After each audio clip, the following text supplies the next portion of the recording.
नमस्कार.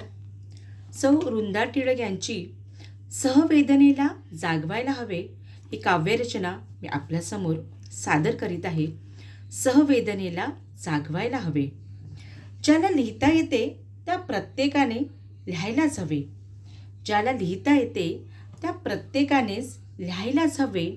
संवेदना जागली त्यांनी सहवेदनेला जागवायला हवे. संवेदना जागली त्यांनी सहवेदनेला जागवायला हवे.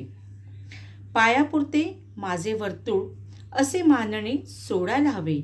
पायापुरतेच माझे वर्तुळ असे मानणे सोडायला हवे. फायद्यापुरतेच बोलायचे हे वागणे सोडायला हवे. इथले तिथले सगळे माझे हे जाणून घ्यायला हवे. इथले तिथले सगळे माझे हे जाणून घ्यायला हवे. संवेदना जागली त्यांनी सहवेदनेला जागवायला हवे. कुणास ठाऊक कोणाचा शब्द कधी रुजेल. कुणास ठाऊक कोणाचा शब्द कधी रुजेल.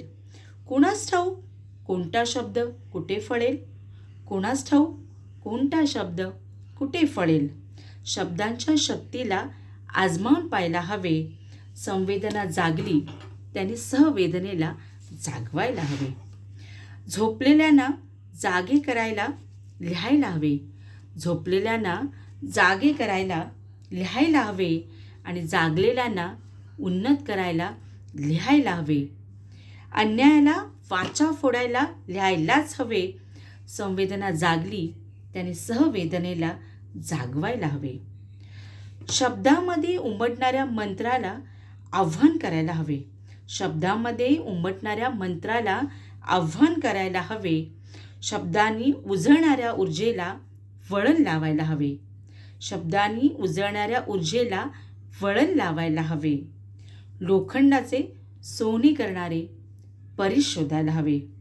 लोखंडाचे सोने करणारे परीस शोधायला हवे. संवेदना जागली त्याने सहवेदनेला जागवायला हवे.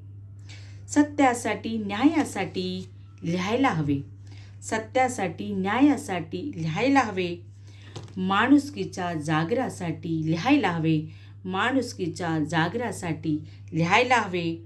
लिहिता येणाऱ्या प्रत्येकाने लिहायला हवे.